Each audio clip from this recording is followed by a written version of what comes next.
اور پھر ایک دوسرے کے پیچھے نماز بھی نہیں پڑھتے. دعوت اسلامی والے امام کعبہ کے پیچھے نماز نہیں پڑھتے.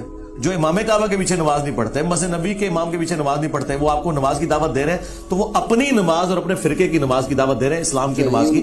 ہاں بالکل. ہاں اب یہ ہم پیچھے کھڑے ہیں, ہم نے کہا پیچھے سے امام کے اللہ اکبر. بھائی جو مصلی پہ کھڑا ہے حضرت وہ بھی تو دیکھو نا, یہ کس امام کے پیچھے ہے؟ آیا کہ یزید کو امام کہنے والا ہے یا حسین کو امام کہنے والا ہے؟ کیا کہنے, ذرا اس بات کو سمجھو نا. حالانکہ جب حضرت امام حسین کو ہم امام کہتے ہیں تو ہم بیچ میں صحابہ کرام علیہم رضوان کا لحاظ بھی رکھتے ہیں, یہ یاد رکھ لیجئے. لیکن میں نے ایک اشارہ دیا ہے. آقا کریم علیہ السلام نے ارشاد فرمایا ان اللہ اختارنی واختار لی اصحابی واختار لی منہم اربع. فرمایا اللہ نے سب سے پہلے میرا انتخاب فرمایا, میرے بعد میرے صحابہ کا انتخاب فرمایا, پھر میرے لیے ان میں سے 4 کو چنا. حق 4 یار بھی آ گئے, ٹھیک ہے. پھر اس کے بعد فرمایا اس کے مختلف پہلو آگے ہیں, مختلف الفاظ و طرق و سند, یہ روایت ہے. لیکن ایک روایت یہ بھی ہے, فرمایا ان قریب ایک قوم آئے گی ینتقصونہم ویسبون اصحابی, جو میرے صحابہ کرام میں سے نقص نکالے گی, عیب نکالے گی اور گالیاں دے گی. فرمایا جب یہ آئے تو حضور ہم نے کیا کرنا ہے؟ فرمایا لا تواکلوہم ولا تشاربوہم ولا تسلموا علیہم ولا تسلوا معہم ولا تناکحوہم او کما قال علیہ السلام. میرے آقا کریم علیہ السلام نے فرمایا نہ ان کو سلام کہنا ہے, نہ جواب دینا ہے, نہ رشتہ دینا ہے, نہ لینا ہے, نہ روٹی پکا کے ڈالنی ہے, نہ ان کے ساتھ کھانی ہے. اور میرے نبی کریم علیہ السلام نے فرمایا مر جائیں تو جنازہ نہیں پڑھنا, ان کے ساتھ نماز نہیں پڑھنی, سمجھ آ رہی, ان کے ساتھ نکاح نہیں کرنا. تو میں نے کہا یہ ہمیں چورن مت بیچو, ہم نے حضور کی حدیث پڑھی ہوئی ہے. اگر کوئی چاہتا ہے کہ ہمارے سامنے کھڑا ہو کر ہمارا امام بنے, امام بننے سے پہلے بندہ بن کے مجھے یہ بھی بتائے تیرا نبی کے بارے میں کیا عقیدہ ہے, تیرا صحابہ کے بارے میں کیا عقیدہ ہے, تیرا افضلیت صدیق اکبر بکار بارے میں کیا عقیدہ ہے, تو کل صحابہ کو جنتی مانتا ہے یا نہیں مانتا, تو نبی پاک کی اہل بیت کے بارے میں کیا کہتا ہے, یہ سارے عقیدے مجھے بتا دے, میں تیرے پیچھے کھڑا ہو کر نماز پڑھ لوں گا. کیا کہنے, کیا کہنے. ویسے یہ جو نمازوں کا شوق ہے نا, میں صرف اتنی بات بتا دوں بھائی جان, یہ ترمذی شریف میں روایت موجود ہے. ایسی روایات جب آتی ہیں تو پھر بیٹھ جاتے ہیں کیڑے مکوڑے, یتیم العلم یزید الفکر, وہ بیٹھ کے کہتے ہیں کہ نہیں یہ یوں نہیں, یہ یوں نہیں, یہ ٹھیک نہیں. میں نے کہا حضرت جب آپ کی اصل ہی ٹھیک نہیں تو آپ کو یہ بات کیسے سمجھ آئے گی؟ نبی پاک علیہ السلام تشریف فرما ہے, ایک شخص آ گیا, اس نے کہا حضور فلاں شخص فوت ہو گیا, جنازہ پڑھانا. فرمایا ہم نے نہیں پڑھانا اس کا, حالانکہ مشکاہ شریف پڑھ لو, حضور نے فرمایا جب کوئی فوت ہو جائے مجھے بتا کرو, جنازے میں پڑھاؤں گا. جی آپ اس بات کا اظہار فرمایا کرتے تھے کہ جنازہ میں نے پڑھانا, میں نے مفہوماً و مختصراً بات سنائی ہے. اس کا جنازہ کیوں نہیں پڑھا؟ جب سوال پوچھا گیا تو آقا کریم علیہ السلام نے فرمایا انہ کان یبغض عثمان ابن عفان, یہ میرے عثمان سے بغض رکھتا ہے. جب حضرت عثمان کے بغضی کا جنازہ نہیں پڑھنا تو بتاؤ پھر ابو بکر کے بغضی کا جنازہ ہم کیسے پڑھ لیں؟ بتائیے کیسے ہم ان کے پیچھے نمازیں پڑھ لیں اور ان کے آگے کھڑے ہو کر ان کے جنازے پڑھائیں اور ان کے ساتھ ہم پیار کی پینگیں چڑھائیں اور ہم ان کو جفیاں ڈالیں؟ بھائی ان سب کو سمجھنا چاہیے یہ ڈائریکشن ہے سیدھی سڑک, یہ شفاعت نگر کی ہے.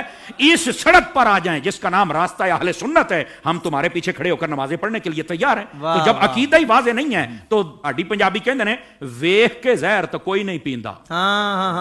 حضور شاہ صاحب ہماری پنجابی ویکھ کے زہر تو کوئی نہیں پیندا, تو پھر ہم تو نہیں پی سکتے. ویسے اگر کسی کو زیادہ شوق ہو نا, بس نہیں وہ قرآن پڑھتے ہیں تو چھوڑو جی چھوڑو, داڑھی بھی ہے تو چھوڑو جی چھوڑو, مصلی پہ ہے, تو میں نے کہا آبا صبا اللہ کی تفسیر اٹھا کے دیکھ لے, یہ تیرا شوق بھی پورا ہو جائے گا. حضرت حافظ صاحب ہوا یہ کہ حضرت فاروق اعظم کا زمانہ اقدس ہے, ایک قریب محلے میں امام آ گیا, اس کو نماز کے لیے ہر نماز کے اندر جب وہ قرات کرتا ہے تو آبا صبا اللہ پڑھتا ہے. لوگوں نے کہا بھی اور قرآن نہیں آتا؟ کہتا آتا ہے. تو یہ کیوں پڑھتا ہے؟ کہتا مزہ آتا ہے. اچھا, انہوں نے کہا ذرا حضرت فاروق اعظم کی خدمت میں لے کے چلے. حضرت فاروق اعظم کو بتا آپ نے طلب فرما لیا, واقعہ لمبا ہے, آپ نے طلب فرما لیا. آپ نے جب طلب فرمایا تو آپ نے کہا کیوں پڑھتا ہے؟ کہتا ہے مجھے نا اصل میں مزہ آتا ہے, اس لیے کہ اس میں معاذ اللہ اس کی سوچ دیکھو, پڑھ سب کچھ رہ گئے لیکن سوچ دیکھو اس کی. اس نے کہا جی بات یہ ہے کہ اللہ نے اپنے حبیب کو یہاں جھڑکی پلائی ہے تو مجھے بڑا مزہ آتا ہے. استغفر اللہ. یہ خارجی آنا سوچ تھی, سمجھ آ رہی ہے میری بات کی؟ یہ توہین کی سوچ تھی. یہ کامل و اکمل لوگوں کا یہ شیوہ ہی نہیں ہوتا. اور ایسی جو ہمارے سامنے مثالیں ہوتی ہیں نا, وہ ہمیں سمجھنے کے لیے مثالیں ہوتی ہیں, اور پھر ایسے لوگوں کا حشر کیا وہ بھی سننا ذرا. ٹھیک ہے, حضرت فاروق اعظم نے اچھا تجھے مزہ آتا ہے؟ کہا بالکل. آپ نے تلوار منگائی اور 2 ٹکڑے کر دیے اس کے. آپ نے فرمایا ودوحا پڑھ کے تجھے مزہ نہیں آتا؟ وما ارسلناک الا رحمۃ للعالمین پڑھ کے تجھے مزہ نہیں آتا؟ انا اعطیناک الکوثر پڑھ کے مزہ نہیں آتا؟ ورفعنا لک ذکرک پڑھ کے مزہ نہیں آتا؟ یعنی جو قرآن پڑھ کے دل میں توہین مصطفیٰ کی رکھے جب اس کے پیچھے نہیں ہوتی تو جو سرعام میلاد پر کفر کے فتوے لگائے ان کے پیچھے کیسے ہو جائے گی؟ اللہ امام کعبہ کے پیچھے نماز نہیں ہوتی. کوئی کہے کہ بھائی وہ کعبے کا امام ہے اب اس کے پیچھے بھی نماز نہیں ہوگی, اگر وہ غلط ہوگا تو پھر اللہ تعالیٰ نے اس کو کعبے کا مصلی کیوں دیا؟ قرآن ہے کسی پٹے سرازات, ان کے جوابات علماء بارہا دے چکے ہیں کہ بھائی معاملہ یہ ہے کہ کسی بھی جگہ پر قابض ہو جانا اہل حق ہونے کی علامت نہیں, وگرنہ آپ کا جو قبلہ اول بیت المقدس ہے وہ اسرائیلیوں کے قبضے میں, تو کیا کہیں گے یہودی حق پر ہے. اور پھر آپ تاریخ کعبہ اٹھا کر کے دیکھیں 25 بار ایسا ہوا ہے کہ کعبے کے مصلی پر ایک ایسا بندہ شیعوں تک کی امامت کعبے کے مصلی پر ہوئی ہے, تو کیا کہا جائے گا کہ پھر وہ درست ہوئے, ان کا دعویٰ ہوگا وہ درست ہوئے. تو ایسا نہیں ہے, جبرن قابض ہو جانا اہل حق ہونے کی دلیل نہیں ہے. 360 بت کعبے میں رکھے رہے 550 جب وہ بت حق پر تھے جو اللہ نے کعبے میں ان کو رہنے دیا, تو یہ فضول کی بات ہے کہ جی اگر وہ غلط ہوتے تو اللہ انہیں رہنے کیسے دیتا, اور وہ رہتے کیسے؟ پھر ہم کہیں کشمیر میں جو بھارتی قابض ہیں اگر وہ غلط ہوتے تو قابض ہوتے ہی کیوں؟ یہ عجیب سی بات ہے. ہاں اب یہ سوال کہ نماز کیوں نہیں ہوتی, تو بھائی اس کے لیے امام کا جو عقیدہ ہے وہ درست ہونا ضروری ہے. اور امام کا عقیدہ درست کیسے ہے؟ میں آپ سے سمپل سی بات, میں ان عقائد کی طرف نہیں جا رہا, صرف سی بات کروں گا.